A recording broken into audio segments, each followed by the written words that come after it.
हमारे चैनल से जुड़ने के लिए दीनी मालूमात चैनल को सब्सक्राइब करें, लाइक और कमेंट करें। अपना प्रोग्राम लाइव चलाने और HD रिकॉर्डिंग कराने के लिए अभी कॉल करें 9368137816 पर। अब बहुत लंबी चौड़ी बात न करके बस एक मुख्तसर सा खुतबा और उसके बाद नबी का रुतबा। नहमदुहु व नुसल्ली अला रसूलिहिल करीम, अम्मा बाद, फ़अऊज़ु बिल्लाहि मिनश शैतानिर रजीम, बिस्मिल्लाहिर रहमानिर रहीम। इन्नल्लाह मअस साबिरीन, सदक़ल्लाहु मौलानल अज़ीम। वक़ाल नबी सल्लल्लाहु तआला अलैहि वसल्लम, अक्सिरू ज़िक्रहा ज़िमिल लज़्ज़ातिल मौत, सदक़ रसूलुल्लाहि सल्लल्लाहु तआला अलैहि वसल्लम तस्लीमन कसीरन कसीरा। रात के इस पहर में जो भी जाए उसे जाने दीजिए, क्योंकि रोकने से उसकी तबीयत ख़राब हो सकती है और मेंबर की हैयत ख़राब हो सकती है। इसलिए जो जाना चाहें बिला झिझक उठ कर के जा सकते हैं। बस मुख्तसर से वक्त में ग़ुलामान हुसैन की फहरिस्त में नाम दर्ज कराने के लिए इस मुबारक जलसे में शर्फ़े हम कलामी हासिल करूँगा। आइए सबसे पहले वर्ल्ड के सबसे टॉप साइंटिस्ट, जगत के सबसे महान वैज्ञानिक, दुनिया के सबसे अजीम साइंसदां, कुर्रे अर्ज़ के सबसे बड़े हकीम, यानी बेमिसाल मुस्लिह, बेनज़ीर बशर, यानी श्रेष्ठतम, सर्वोच्चतम, गुरुत्तम, पिरजाधनम, पुरुषोत्तम, महानतम, मनोहरम, अति सुंदरम, यानी जनाब मुहम्मदुर रसूलुल्लाह सल्लल्लाहु तआला अलैहि वसल्लम की बारगाह अक़दस में ग़ुलामी का सबूत पेश करते हुए बुलंद आवाज़ से दरूद पाक पढ़ें। अल्लाहुम्मा सल्लि अला मुहम्मदिन व अला आलि मुहम्मद कमा सल्लैता अला इब्राहीम व अला आलि इब्राहीम इन्नका हमीदुम मजीद। अल्लाहुम्मा बारिक अला मुहम्मदिन व अला आलि मुहम्मद कमा बारकता अला इब्राहीम व अला आलि इब्राहीम इन्नका हमीदुम मजीद। हिंदुस्तान चूँकि गंगा जमनी तहजीब का मुल्क है, सद्भावना बनी रहनी चाहिए। इसलिए मैं यहाँ के एक हिंदी कवि यानी कबीर दास की बात से बात को आगे बढ़ाता हूँ। बोले, माटी कहे कुम्हार से तू का रौंदे मोए। माटी कहे कुम्हार से तू का रौंदे मोए, एक दिन ऐसा आएगा मैं रौंदूंगी तोए। ये तो थी बात कबीर दास की, और जब बात मिट्टी की आई तो बगैर आला हजरत के बात कैसे पूरी हो जाए। तो आइए आला हजरत की जुबान में इसको यूं कहते हैं, हम खाक हैं और खाक ही मावा है हमारा। चूंकि माटी को जो उन्होंने हिंदी में कहा है, इसको हम उर्दू वाले खाक कहते हैं। हम खाक हैं और खाक ही मावा है हमारा, खाकी तो वो आदम जदे आला है हमारा। खम हो गई पुश्ते फलक इस ताने जमी से, जब जमीन व आसमान को रब ने पैदा कर दिया तो आसमान ने जमीन से कहा तेरे पास है ही क्या, वही जुल्मतें, वही गहरी गहरी खंदकें, वही खाइयाँ, वही गंदे गंदे पहाड़, वही कीचड़, पानी बरस जाए तो कीचड़ हो जाए, वही गंदे गंदे नाले, वही तुझ में जुल्मतें, वही सियाहियाँ, तो तेरे पास है ही क्या हो। मुझ में देख, चांद मेरे पास है, सूरज मेरे पास है, कहकशां मेरे पास है, चमकते हुए सितारे मेरे पास हैं, तेरे पास क्या है। तो अब आला हजरत की जुबान में सुनो, एक जवाब जमीन ने ऐसा दिया कि फिर आसमान की बोलती बंद हो गई। क्या कहा? खम हो गई पुश्ते फलक इस ताने जमी से। खम हो गई जब आसमान कह चुका कि मेरे पास ये है, तारे हैं, सूरज है, सितारे हैं, कहकशां हैं, मेरे पास गैलेक्सी है, मेरे पास इतनी नायाब चीज़ें हैं, लेकिन तेरे पास क्या है। तो अब ज़मीन ने एक ही बात कही, खम हो गई पुश्ते फलक इस ताने ज़मी से, सुन हम पे मदीना है वो रुतबा है हमारा। क्या बात है, सुभान अल्लाह सुभान अल्लाह, वाह। सुन हम पे मदीना है वो रुतबा है हमारा। और आला हजरत तो ऐसे आशिक को कहते हैं कि एक कलाम 1000 मर्तबा पढ़िए, हर बार नया मजा आता है। सुभान अल्लाह। इसलिए ये तो आप सब सुन चुके, जो नहीं सुना है मैं वो सुनाने आया हूँ। आइए हम रविश से हटके अपने मुल्की भाइयों में से एक शायर की बात करते हैं। नाम है प्रेमचंद्र माथुर लखनवी। माथुर उस ब्राह्मण को कहते हैं, उस पंडित को जो मथुरा का रहने वाला हो और दूसरी जगह जाके बस गया हो। ये मथुरा के रहने वाले थे, लखनऊ में जाके रहने लगे। लखनऊ की जुबान चूंकि कदीम उर्दू थी और वहाँ शायर उर्दू में अपनी तबा को तसल्ली दिया करते थे, तबा आजमाई किया करते थे। तो इन्होंने भी कलम उठाया और रसूलुल्लाह के नवासे की बात आ गई। तो प्रेमचंद्र माथुर लखनवी ने क्या कहा वो सुनो। हुसैन के बारे में कहा, हिंदू हैं मुसलमान के मुकाबिल तो नहीं है। हिंदू शायर का शेर सुना रहा हूं। अब मैं इसी में मिक़यासुल हरारत, जिसको इंग्लिश में थर्मामीटर कहते हैं, वो लगा के देख रहा हूं कि कितनी देर आपको सुनना है और कितनी देर मुझे सुनाना है। प्रेमचंद्र माथुर लखनवी ने इमाम हुसैन का जिक्र करते हुए लिखा, हिंदू हैं मुसलमान के मुकाबिल तो नहीं हैं, कुरान और इस्लाम के कायल तो नहीं हैं, गुमराह और बददीन सही, लेकिन ए माथुर सद शुक्र के शब्बीर के कातिल तो नहीं है। नारे तकबीर, नारे रिसालत, जिक्र इमाम हुसैन, अल्लामा एहसानुल हक चतुर्वेदी जिंदाबाद।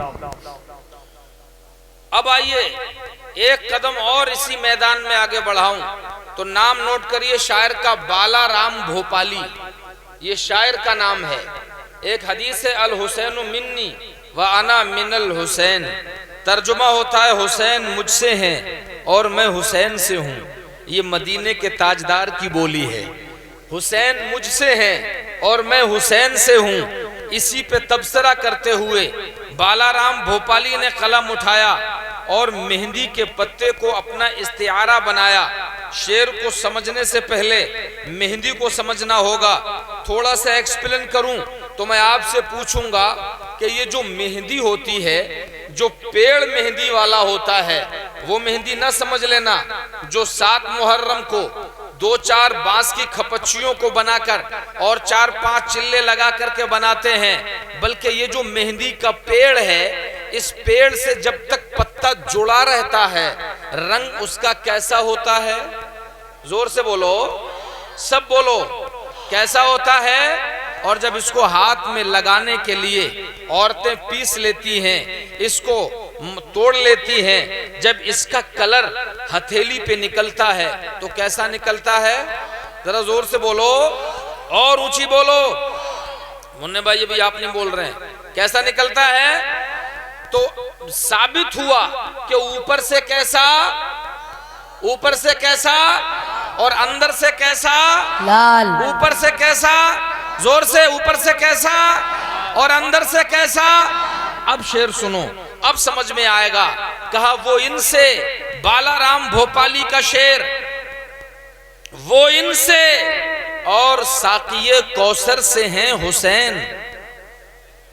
दुनिया में जो बड़ा है उसी घर से है हुसैन। ओ मेहंदी के हरे पत्ते में ये राज बंद है। अजी ऊपर से ये हसन है तो अंदर से है हुसैन। वाह वाह, जिंदाबाद जिंदाबाद, सुभान अल्लाह सुभान अल्लाह, वाह बहुत अच्छा, जिंदाबाद। बात समझ में आई कि नहीं? और डिटेल में समझा दूं तो सुनो। सारे बच्चों के कपड़े बन गए थे मदीने में, दो नवासे मचल गए। नाना हमारे कपड़े? बोले मिलेंगे। बोले कैसे चाहिए? हजरत जिब्रील अमीन आ गए। अल्लाह सलाम कहता है और कहता है अपने नवासों से कलर पूछ लो, जो कहेंगे। जिब्रील को हुक्म हुआ है जन्नत से वही जोड़े ला करके हाजिर कर देगा। कहा हसन तुम बताओ कैसा कलर चाहिए? हसन ने कहा नाना जान मुझे तो हरा कलर पसंद है। हजरत हुसैन तुम बताओ कैसा कलर चाहिए? नाना जान मुझे तो लाल कलर पसंद है। मुस्तफ़ा की आंखें नम हो गईं। किसी ने पूछ लिया या रसूल अल्लाह रोने की वजह? तो जुबाने हाल से इरशाद फरमा रहे हैं मैं देख रहा हूँ मेरे हसन की जो चॉइस है इसके बदले में हसन को जहर देकर के शहीद किया जाएगा, और जो हुसैन की लाल रंग की पसंद है इसके बदले में करबला में खून बहा करके इनको शहीद किया जाएगा। तो पता लगा आज भी जब कभी हजरत हसन का जिक्र होता है तो तसव्वुर में हरे रंग का ख्याल पैदा होता है। बोलो तसव्वुर में हरा रंग आता है, और जब हुसैन का जिक्र होता है तो तसव्वुर में आज भी लाल रंग पैदा होता है। और मेहंदी के पत्ते में दोनों रंगों की मिसालें मौजूद हैं। इसीलिए देखो बालाराम भोपाली का जहन कहां पहुंचा। अब दोबारा से सुनिए ताकि शेर जहन में आए। वो इनसे और साकिये कौसर से हैं हुसैन। दुनिया में जो बड़ा है उसी घर से है हुसैन। मेहंदी के हरे पत्ते में ये राज बंद है। अजी ऊपर से ये हसन है तो अंदर से है हुसैन। सुभान अल्लाह, बेशक सुभान अल्लाह। गूनागूं अक़साम के बयानात आपने सुने। मैं भी चीदा चीदा बातें और चुनिंदा निकात आपके सामने बयान कर सकता हूं, लेकिन चूंकि रात अपने आखिरी पहर में ढल रही है और थोड़ी ही देर में सियाह चादर तान करके सो जाने वाली है, इसलिए ज्यादा देर बार ना बन के सीधे करबला के मैदान में चलो।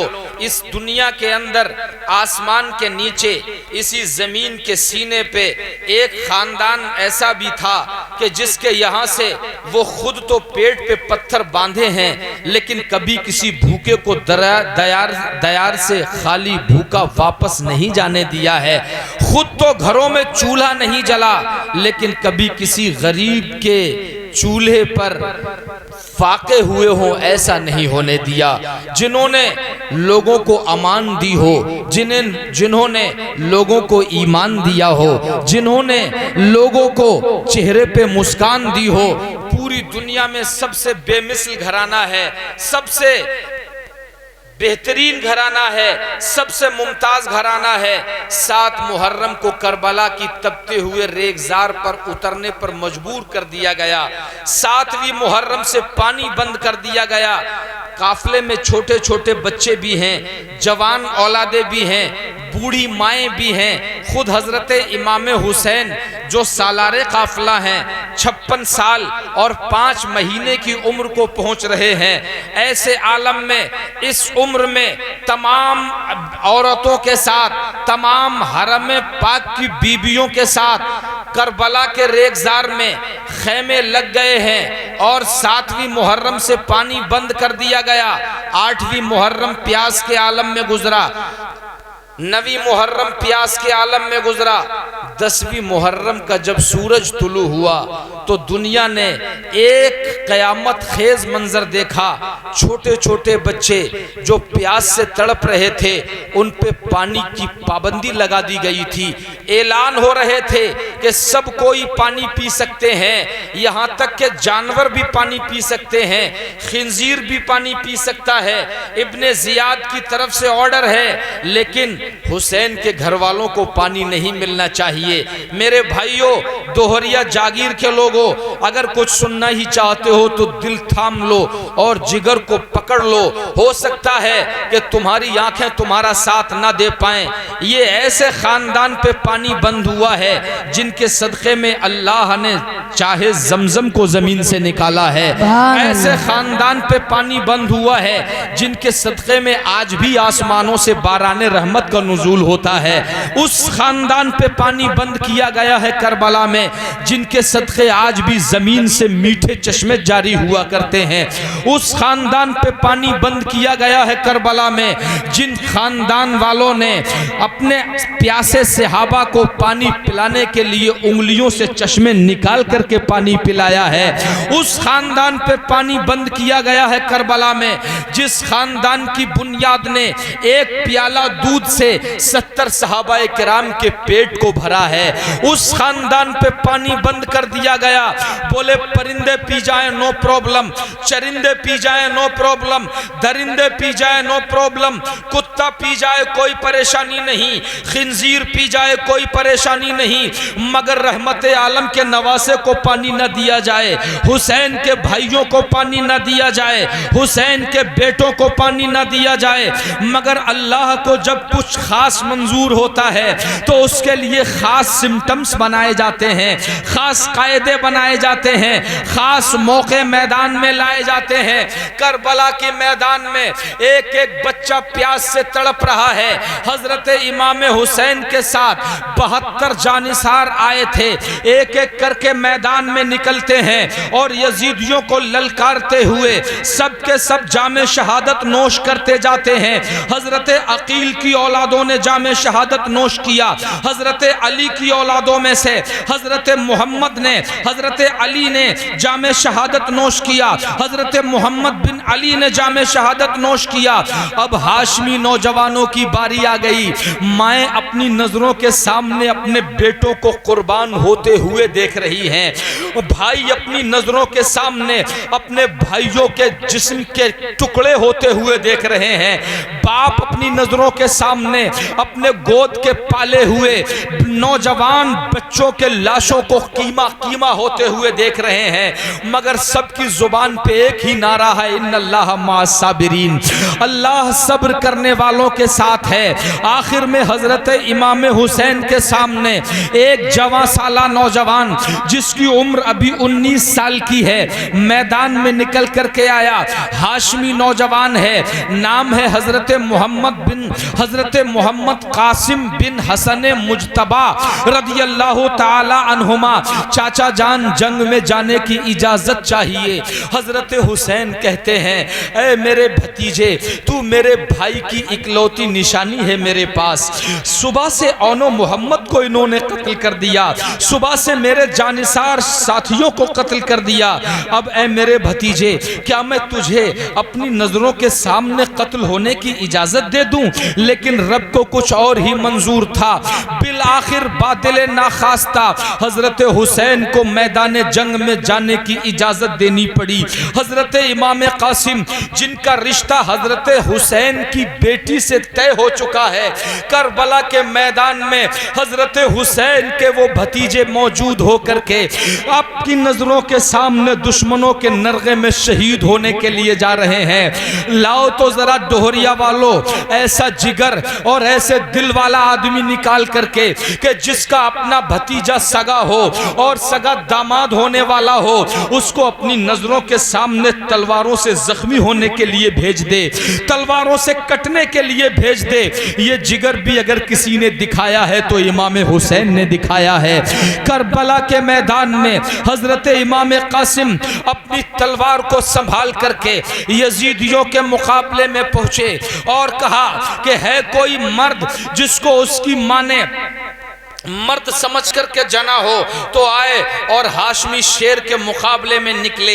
इतना कहा पूरे यजीदी लश्कर पे सन्नाटा तारी हो गया। इब्ने साद जो यजीदी लश्कर का कमांडर था, उसने अपनी फौज के एक बहुत ही बहादुर पहलवान को इशारा किया जिसका नाम था अर्जक। कहा अर्जक एक नौजवान ललकार रहा है, तुम्हारे सामने तो बच्चा है, 1 मिनट में जाकर के सर काट के लाओ। अर्जक ने कहा अगर मैं इसके मुकाबले में जाऊंगा ये मेरी तौहीन होगी।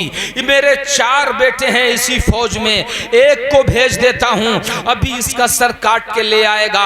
अर्जक ने अपने एक बेटे को इशारा किया, वो तलवार लहराता हुआ मस्त हाथी की तरह झूमता हुआ मैदान में आया और कहा कि ऐ कासिम तुझे तेरी मौत घेर करके यहां ले आई है, देख मैं अभी तेरा क्या अंजाम करता हूं। हजरत कासिम ने कहा कि हम मोहम्मद के घराने वाले हैं, डींगे मारना हमारा काम नहीं है, ऊंची तू उठा ले जितनी उठा मिले, हम तो सिर्फ तलवार उठाने के लिए आए हैं। आज मैदान जंग में तलवार फैसला करेगी कि सच्चा कौन है और झूठा कौन है।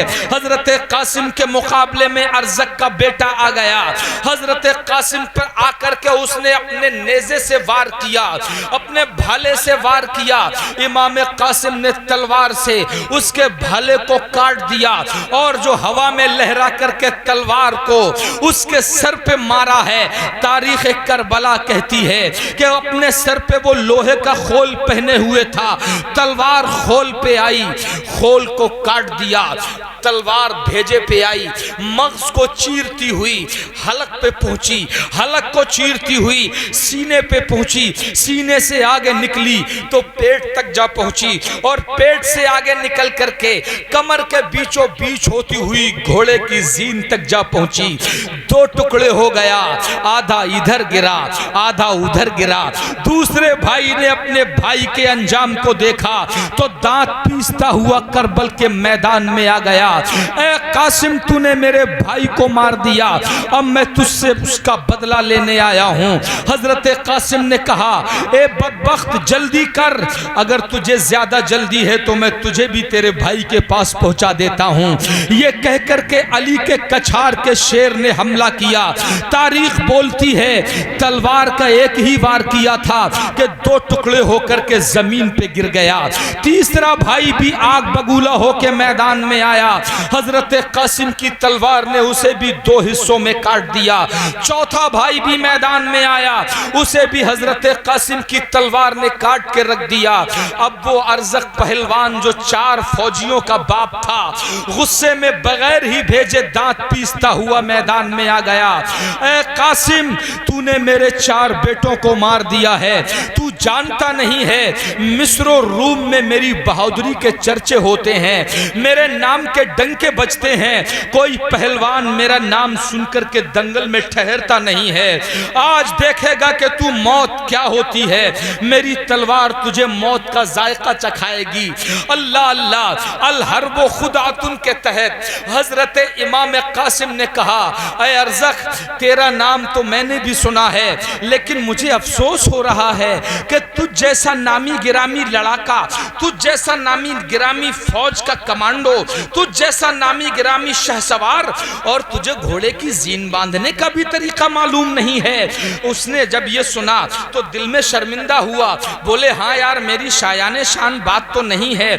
उसने झुक के घोड़े की जीन की तरफ को देखा, जैसे ही झुका मैदान साफ था।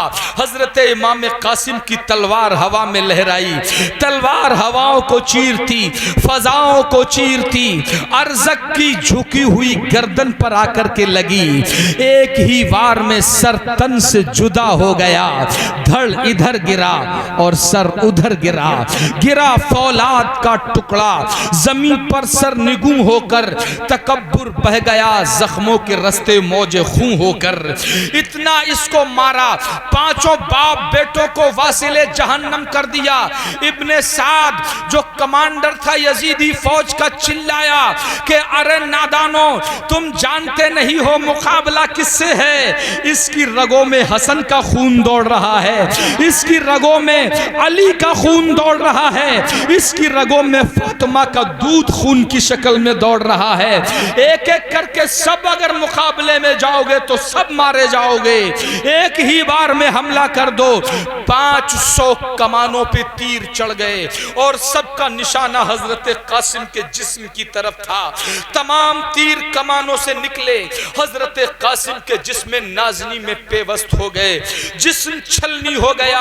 हजरत कासिम वही घोड़े से नीचे गिरे और आवाज दी, या अम्मा अदरिकनी, ए चचा मेरी खबर लो। वो चचा हजरत हुसैन जो सुबह से साथियों के लाशें उठा उठा करके बेबस हो गए थे, निढाल हो गए थे, अपने भतीजे की दर्द भरी आह को सुनकर के रुक ना पाए, पैदल भागते हुए मैदान जंग में पहुंचे। अपने भतीजे का गर्द से अटा हुआ चेहरा अपनी गोद में रखा और उनके गालों से गर्द साफ करने लगे। हजरत कासिम ने आंखें खोली, हजरत इमाम हुसैन की आंखों में आंखें डाली और रब की कुदरत देखिए कि हजरत इमाम कासिम रोए नहीं, होंठों पे एक मुस्कुराहट आ गई। हजरत इमाम कासिम मुस्कुरा दिए, लेकिन मौत के वक्त मुस्कुराना ये आसान खेल नहीं है, ये आसान काम नहीं है। मुस्कुराए हजरत इमाम कासिम। भतीजे ने चचा से मुस्कुरा के पता नहीं ऐसा क्या कहा, उसके बाद हमेशा के लिए आंखें बंद कर ली। हजरत इमाम कासिम भी शहीद हो गए। इन्ना लिल्लाहि व इन्ना इलैहि राजिऊन। हजरत इमाम हुसैन ने भतीजे कासिम की लाश को उठाया अपने कांधे पर और खैमे में ला करके जब लिटाया है, एक कोहराम मचा हुआ है खैमे में। लाशों को तो सुबह से ही देख रहे हैं, मगर जवान लाशा आया है करबला के मैदान से, जवान लाशा आया है खैमे में। एक एक बच्चा बलाएं ले रहा है, रोने के लिए आंसू तो खत्म हो चुके थे, अब आंखों से खून निकलना शुरू हुआ है, गले खुश्क हो चुके हैं, पानी का एक कतरा 3 दिन से हलक से नीचे नहीं उतरा है। इतने में हजरत अब्बास अपने कांधे पर मशकीजा डाले हुए मैदान में आ गए। बोले भाई हुसैन, सब कुछ बर्दाश्त हो रहा है, बीवियों की प्यास देख सकता हूँ, तुम्हारी प्यास देख सकता हूँ, अपनी प्यास बर्दाश्त कर सकता हूँ, लेकिन जब छोटी बच्ची सकीना रोती है तो ऐ भाई हुसैन मेरा कलेजा दहल जाता है, इसकी प्यास मुझे बर्दाश्त नहीं होती। ऐ भाई मुझे इजाजत दो, मैं फुरात से पानी भर के लाऊंगा। हजरत इमाम हुसैन कहते हैं कि ऐ मेरे भाई, एक तू ही तो मेरा सहारा बचा है, एक तू ही तो मेरा अलम उठाने वाला बचा है, तू भी चला जाएगा तो ऐ भाई मेरे बाजू टूट जाएंगे, मेरी ताकत खत्म हो जाएगी। ऐ मेरे भाई तू जाएगा, ये यजीदी तुझे जिंदा नहीं छोड़ेंगे। लेकिन भाई कह रहे हैं, हजरत अब्बास कह रहे हैं कि ऐ भाई अब इसके अलावा कोई चारा नहीं है। देखो सकीना कितने मासूमाना लहजे में पानी तलब कर रही है, इस छोटी सी बच्ची का क्या कसूर है, इस छोटे से 6 महीने के बच्चे अली असगर का क्या कसूर है, जो रोता है तो बेहोश हो जाता है, फिर होश में आता है, फिर फिर अपनी सूखी हुई जुबान पपड़ी जमे हुए होठों पे फिरा के पानी मांगता है। ऐ भाई इस बच्चे का बिलकना हमसे देखा नहीं जाता। ऐ भाई दुनिया पानी पिए और छोटा सा बच्चा प्यासा रहे, अब ये हमारी गैरत को गवारा नहीं है। हजरत इमाम हुसैन ने ना चाहते हुए भी हजरत अब्बास को इजाजत दे दी। कहा कि ए भाई अब्बास, ये मैं जानता हूं कि अब वापस जिंदा मुलाकात नहीं होगी, लेकिन जाओ भाई अलविदा हम तुम्हें कहते हैं। अब शायद के हौज़े कौसर ही पे मैदान महशर में नाना जान के सामने ही मुलाकात होगी। हजरत अब्बास मशकीज़ा उठाए नहरे फुरात की तरफ घोड़े को दौड़ा देते हैं। उधर यजीदियों में खलबली मच गई। 1000 फौजी फुरात की नहर के किनारे उसके ऊपर अपनी टुकड़ी को बॉर्डर बना के खड़े हैं कि कोई भी इधर से पानी ना लेकर के जाने पाए। मगर हजरत अब्बास की तलवार की काट करबला के मैदान से खिराज वसूल कर रही है। हजरत अब्बास ने जब तलवार चलाई है तो दुश्मनों को किसी का बाजू काट दिया, किसी की गर्दन काट दी, किसी की टांग काट दी, किसी के घोड़े को जख्मी किया। मारते काटते हजरत अब्बास नहरे फुरात तक पहुंच गए। नहरे फुरात में घोड़ा दाखिल कर दिया और उसके बाद घोड़े की लगाम ढीली कर दी। ए घोड़े, तू तो जानवर है, जंग अगर है तो हम इंसानों से है, तेरे ऊपर जंग फर्ज नहीं है, तू पानी पी ले, क्योंकि जब से हुसैन प्यासे हैं तभी से तू भी प्यासा है। घोड़े ने पानी को मुंह लगाया, कुछ देर पानी को देखता रहा। तारीख कहती है कि घोड़ा पानी पीना नहीं चाहता था, बल्कि घोड़ा भी पानी का मजाक उड़ा रहा था कि ए पानी, तेरी औकात नहीं कि तू लबे हुसैन तक पहुंच पाता। ए पानी, लबे हुसैन तेरे लिए नहीं तरसे हैं। देख ले, मैं हुसैन नहीं हूं मगर हुसैन के भाई की सवारी का घोड़ा हूं। जब हुसैन प्यासे हैं तो ये वफादार घोड़ा भी तुझे पीना पसंद नहीं करता। घोड़े ने मुंह लगाया और वापस हटा लिया। अब्बास समझ गए जानवर है मगर अजमत हुसैन को जानता है। हजरत अब्बास ने मशकीज़ा भर लिया और कांधे पे डाल लिया। फिर हजरत अब्बास ने सोचा कि मैं भी पी लूं। चुल्लू भरा पानी का मुंह के करीब लाए। जब करीब लाए तो पानी में सकीना की तस्वीर नजर आने लगी। ख्यालात में सकीना की फोटो घूम रही थी और सकीना कह रही थी चचा पानी। हजरत अब्बास ने पानी को वहीं फेंक दिया और कहा कि ए पानी, अपने ऊपर नाज न करना, ये न समझना कि तू हुसैन की जरूरत है, बल्कि मैं तुझे बताने आया हूं कि हुसैन तेरी जरूरत है। तू तेरी जरूरत हुसैन को नहीं है, हुसैन की जरूरत तुझे है। ले, अब हम तुझे भी अपने लबों से लगाना पसंद नहीं करते। हजरत अब्बास ने वापस पानी नहरे फुरात में फेंका, मशकीज़ा कांधे पे डाला और घोड़े की बाग को खैमे की तरफ वापस मोड़ा। यजीदियों में खलबली है कि अगर एक चुल्लू पानी भी खैमे हुसैन तक पहुंच गया तो एक भी यजीदी जिंदा नहीं बचेगा। रोको अब्बास को, किसी तरह रोको, पानी न जाने पाए। कितनी कमानों पे तीर चढ़ गए और तीर चले हैं हजरत अब्बास के जिस्म की तरफ। किसी ने सीने में छेद किया, किसी ने बाजू में छेद किया, कोई तीर आया तो पेट को चीरता हुआ निकल गया, कोई तीर आया तो गर्दन में लगा। आखिरकार एक तीर आया जो मशकीज़े में लगा, मशकीज़े में छेद हो गया। जितना पानी था सारे का सारा बाहर बह गया। हजरत अब्बास आगे बढ़े। एक जालिम ने बाएं बाजू पे तलवार मारी तो आपका बायां हाथ कट करके जिस्म से अलग हो गया।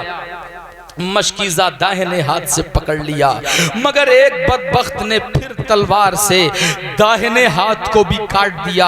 आपने मशकीज़ा दांतों से दबा लिया। इतने में एक सनसनाता हुआ तीर आया और हजरत अब्बास के सर में लगा। हजरत अब्बास घोड़े से नीचे आए और आवाज दी, ए भाई मेरी मदद करो, ए भाई मेरी खबर लो।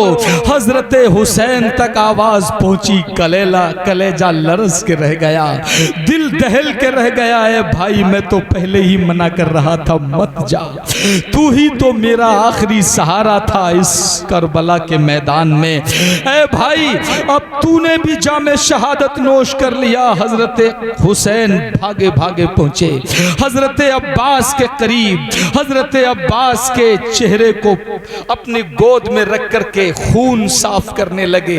हजरत अब्बास ने अपनी आंखें खोली और कहा कि ए हुसैन, मेरी भतीजी सकीना से कह देना कि उसका चचा उसके लिए पानी लाने में कामयाब न हो सका, मेरी भतीजी से मेरी तरफ से माफी मांग लेना। ए हुसैन, सकीना से कह देना कि तेरा चचा पानी लाने तो गया था, मगर ए सकीना तेरी किस्मत में फुरात का पानी नहीं कौसर के जाम लिखे हुए हैं। ए भाई हुसैन, मेरी तरफ से उस बच्ची को दिलासा देना। हजरत इमाम में अब्बास ने कहते कहते कलमा पढ़ा और हमेशा के लिए आंखों को बंद कर लिया। हजरत अब्बास भी शहीद हो गए। इन्ना लिल्लाहि व इन्ना इलैहि राजिऊन। हजरत इमाम हुसैन हजरत अब्बास के लाशे को खेमे में लेकर के आए हैं। खेमे में ला करके लिटाया तो हजरत सकीना दौड़ करके करीब आई कि मेरे चाचा पानी लेके आ गए हैं। अरे कोई छोटी सी बच्ची किस नासो अंदाज से पानी मांगती है मेरे भाइयों। हमारे और आपके घर में भी बच्चियां हैं, जरा सोच के देखो। दौड़ के आई, चाचा पानी लाए होंगे, चाचा पानी लाए होंगे, मगर चाचा है कि बेहिस्सो हरकत लेटे हुए हैं। छोटी सी बच्ची सकीना सरहाने आकर के बैठ गई। जो सर में तीर लगा हुआ था उसके पास से खून साफ करने लगी। अच्छा, चाचा को चोट लग गई है, चाचा को खून निकल रहा है, बालों में हाथ फिराने लगी है। मेरे चाचा, कम से कम एक बार बोल तो जाओ, अगर सकीना ने पानी मंगा के कोई गलती की है तो ए चाचा, सकीना अपनी गलती की माफी मांगती है। ए चाचा, अगर मुझसे कोई गलती हो गई, कोई भूल हो गई तो मुझे माफ कर दो, मगर एक बार मुझसे बात तो कर लो। ए चाचा, एक बार मुझसे बोल तो जाओ। मगर मशीयत कह रही थी कि ए सकीना, जो खामोश हो जाते हैं, जो शहीद हो जाते हैं, वो इस जुबान से कभी बोला नहीं करते। खेमे की बीबियों ने जब हजरत सकीना का ये अंदाज देखा तो चीखें निकल गईं, बिलक के रोई। हजरत सकीना को समझाया कि बेटा, चाचा शहीद हो गए हैं, चाचा सो गए हैं। हजरत सकीना कहती हैं कि हाँ मैं जानती हूँ, मेरे चाचा मुझसे कभी झूठ नहीं बोला करते थे, चाचा ने झूठ नहीं बोला। चाचा पानी लेने गए थे तो थक गए होंगे, मेरे चाचा जरूर पानी लाए होंगे, लेकिन थक गए हैं तो सोने दो, मैं चाचा से बाद में बात करूंगी। इस छोटी सी बच्ची के बोलने का अंदाज देख करके खेमे में कोई था जिसकी आंखें न भीग गई थीं। हजरत इमाम हुसैन के सामने एक और नौजवान इतनी देर में आकर के खड़ा हो गया, जिसका खिंचा हुआ सीना है, जिसका तना हुआ जवान जिस्म है। आकर के कहता है कि अब्बा जान, हमें भी मैदान जंग में जाने की इजाजत दो। तारीख कहती है इस नौजवान का नाम हजरत अली अकबर रदी अल्लाह ताला अन्हु है। हजरत अली अकबर जो हजरत इमाम हुसैन के बेटे हैं, एक बाप जो बूढ़ा हो चुका है, 56 साल की उम्र, और एक जवान बेटा उसकी नजरों के सामने खड़ा होकर के उस बात की इजाजत मांग रहा है कि जिस बात की इजाजत मिलते ही जिस्म को काट डाला जाएगा, जिस्म को तीरों से छलनी कर दिया जाएगा। किस दिल से उस बाप ने इजाजत दी होगी और किस हौसले से उस बेटे ने इजाजत तलब की होगी। आखिरकार हजरत हुसैन ने इजाजत दे दी। एक बाप ने अपने बेटे को इजाजत दी। हजरत अली अकबर मैदान जंग में आए हैं, करबला के मैदान में। इतना जब हजरत अली अकबर का चेहरा यजीदियों ने देखा तो जो उम्र रसीदा लोग थे, जो बड़ी उम्र के फौजी थे, उन्होंने नीचे नजरें झुका ली और तलवार जमीन पे फेंक दी। इब्ने साद जो कमांडर था चिल्लाया, अबे बुज़दिलो, तुम्हें क्या हो गया है? तलवारें क्यों फेंक रहे हो? तो एक फौजी ने कहा कि हम हुसैन से तो जंग कर सकते हैं मगर रसूलुल्लाह से जंग नहीं लड़ सकते, नबी से जंग नहीं लड़ सकते। इब्ने साद ने कहा नबी कहाँ हैं? कहा सामने देखते नहीं हो, खुद रसूलुल्लाह तलवार लेकर के आए हैं। अल्लाह अल्लाह। तो फिर इब्ने साद चिल्लाया, अरे नौजवानों, अबे यजीदियों, अबे फौजियों, ये रसूलुल्लाह नहीं है, ये हुसैन का बेटा अली अकबर है। तुम जानते नहीं हो इसका चेहरा रसूलुल्लाह के चेहरे से मिलता है, इसलिए नजरें धोखा खा गई हैं। मेरे भाइयों, जिसका चेहरा रसूलुल्लाह के चेहरे से मिल रहा था वो मैदान जंग में बगैर जिरा के और बगैर खोल के नंगा तलवार लिए, सिर्फ एक कुर्ता, एक कपड़ा पहने हुए जिस्म पे यजीदियों के मुकाबले में खड़ा हो गया था और पूरी यजीदियों को ललकार रहा था। आखिर किसी की हिम्मत नहीं हुई मुकाबले में आने की, तो हजरत अली अकबर ने खुद ही यजीदियों की फौज पे हमला कर दिया। कभी सीधे हिस्से पे हमला कर दिया किया तो पुश्तों के पुश्ते लगाते चले गए, कभी फौज के उल्टे हिस्से पे हमला किया तो यजीदियों को काटते चले गए, कभी बीच में घुस गए तो दरहम बरहम करते चले गए। उसके बाद जब लड़ते लड़ते थक गए और प्यास की शिद्दत ने सताया तो वापस घोड़े का रुख मोड़ा और हजरत इमाम हुसैन के पास आ गए। ऐ अब्बा, इस वक्त अगर एक घूंट पानी का मिल जाए तो कसम खुदा की ये तुम्हारा बेटा इन 22,000 यजीदियों के लिए काफी होगा। सुभान अल्लाह, सुभान अल्लाह। नारे तकबीर, नारे रिसालत, मसलके आला हजरत, जिक्र शुहदाए करबला, जश्न शहीद आजम मुफ्ती एहसानुल हक चतुर्वेदी, सरजमीने दोहरिया जागीर, नारे तकबीर, नारे रिसालत। हजरत इमाम हुसैन जवाब देते हैं कि ए बेटे, 3 दिन से पानी तो बंद है ही, तुम देख ही रहे हो, लिहाजा अब और तो कोई चारा नहीं है। ये अंगूठी ले लो, मुंह में रख लो, कुछ देर हो सकता है इससे तुम्हें तसल्ली हो जाए, बाकी अब पानी तो तुम्हें कौसर का नाना जान ही पिलाएंगे। हजरत इमाम अली अकबर ने अंगूठी ली, अपने मुंह में रखी, वापस मैदान जंग में आ गए और आकर के फिर यजीदियों को ललकारा। तो एक पहलवान था जिसका नाम तारिक था, वो तारिक पहलवान अपने एक बेटे को मैदान जंग में भेजता है। इब्ने साद कहता है, अबे बुज़दिलो, एक नौजवान तुम्हें ललकार रहा है और तुम नहीं जाते। तो तारिक कहता है कि अभी मैं अपने बेटे को भेजता हूँ। तारिक पहलवान का बेटा अली अकबर के मुकाबले में आया, कहा कि ए हुसैन के बेटे, तू मुझे जानता नहीं है, मेरे बहादुरी के गलगले पूरे मिस्र में होते हैं, पूरे शाम में होते हैं, देख तुझे अभी मौत का मजा चखाता हूँ। हजरत हुसैन के बेटे ने कहा कि ये बहादुरी की डींगे मारना तुम्हारा काम है, हम आले मोहम्मद डींगे नहीं मारते, बल्कि जो करना होता है करके दिखाते हैं, आ और अपना वार कर। तारीख कहती है उसने एक ऐसा पैंतरा खेला, घोड़े को इतना ऊंचा उसने कुदाया कि हजरत इमाम अली अकबर के सर के ऊपर से उसका घोड़ा गुजर गया। हजरत अली अकबर ने पैंतरा बदल के वार को बचाया। अभी वो संभल ही रहा था कि हुसैन के बेटे अली अकबर ने ऐसा जचा तुला वार किया कि एक ही तलवार के वार में 2 टुकड़े होके जमीन पे आधा इधर गिरा, आधा उधर गिरा। उसका बाप तारिक पहलवान मैदान में निकल के आ गया, बोले ए अली अकबर, तेरी ये जुर्रत, तूने मेरे जवान बेटे को मार दिया, अब देख मैं तुझे मजे चखाता हूँ। आते ही ताबड़तोड़ वार करना शुरू कर दिए। अली अकबर वार को बचाते रहे, फिर अपना वार किया, एक ही वार में और एक ही तलवार में जहन्नम रसीद कर दिया। हजरत अली अकबर की जब ये बहादुरी देखी तो कमांडर बोला, इब्ने साद बोला, अबे नादानो, इन हुसैन वालों के जलवे तुम सुबह से देख रहे हो मगर अभी तुम में अकल नहीं आई है।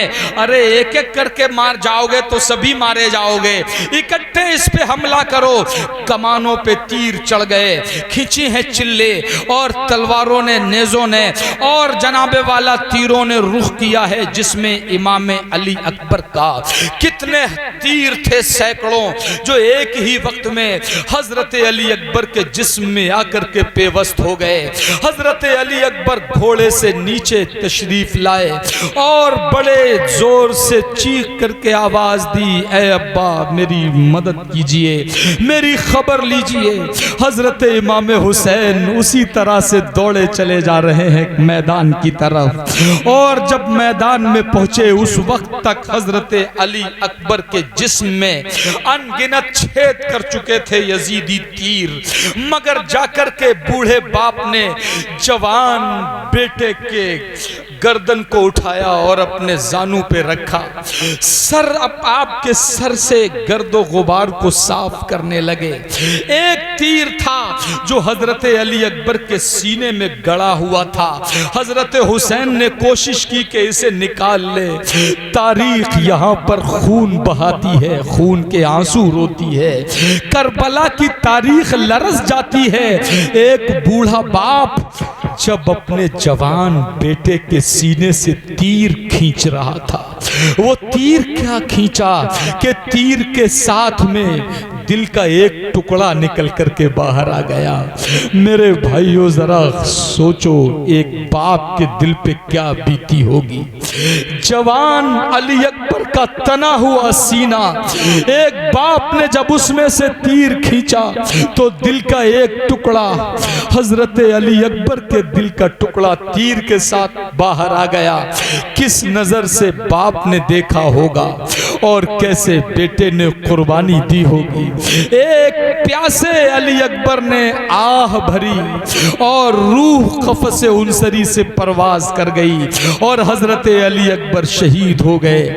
इन्ना लिल्लाहि व इन्ना इलैहि राजिऊन। हजरत इमाम हुसैन अपने जवान बेटे के लाशे को कांधे पे डाल करके खेमे में वापस लाए हैं। फूफी ज़ैनब बोली, क्या मेरा भतीजा दूल्हा बनाया है, जामे शहादत नोश कराया है। हजरत इमाम हुसैन ने खामोशी से कोई जवाब न दिया। लाकर के लाशे अली अकबर को इमाम कासिम के बराबर में लेटा दिया। इसके बाद में हजरत सैयदा ज़ैनब की चीखें बुलंद हो गई। हजरत इमाम हुसैन कहते हैं, ऐ बहन, अब तक तो कासिम था, अब्बास था, अली अकबर था, मगर ऐ बहन अब तुम्हारे अलावा कौन बचा है। तुम ही मेरी वो बहन हो जिनकी रगों में फातिमा का दूध खून बन के दौड़ रहा है, जिनकी रगों में अली का खून दौड़ रहा है, फातिह खैबर का खून दौड़ रहा है और जिनकी रगों में अल्लाह के पैगंबर का प्यार दौड़ रहा है। ऐ बहन, तुम अभी से निढाल हो जाओगी, अभी तो तुम्हें बड़े दुख सहना है, अभी तो मैं इन बीवियों को तुम्हें सुरक्षित और महफूज मदीने ले जाना है, तुम्हें अभी छोटी सकीना पे होते हुए जुल्म भी देखना है। ऐ बहन, अभी तो तुम्हें जलते हुए खेमे भी देखना है, अभी तो तुम्हें रस्सियों से बांध के यजीद के दरबार में ले जाया जाएगा। ऐ बहन, अब तुम्हारे अलावा कौन रह गया है। तुम ही अगर ऐसे सब्र का दामन छोड़ोगी तो हुसैन आखिर क्या करेगा। अल्लाह अल्लाह, एक भाई अपनी बहन को सब्र की तलकीन कर रहा है, जबकि खुद सुबह से सब्र करते करते पूरी दुनिया के लिए मिसाल पेश कर चुका है। अब हजरत इमाम हुसैन की बारी है। भाई भी शहीद हो गए, भतीजे भी शहीद हो गए, बेटे भी शहीद हो गए, भांजे भी शहीद हो गए। हजरत सैयदा ज़ैनब कहती हैं, ऐ मेरे भाई, जब अब्बास गए थे तो आपने उन्हें रुखसत किया था, जब अली अकबर गए थे तो आपने उन्हें अलविदा कहा था, जब कासिम गए थे तो आपने उन्हें अलविदा कहा था। अब तुम जा रहे हो तो ये बहन तुम्हें अलविदा कहेगी, ये बहन तुम्हें रुखसत करेगी। हजरत इमाम हुसैन ने हजरत अली की तलवार जुल्फ़िकार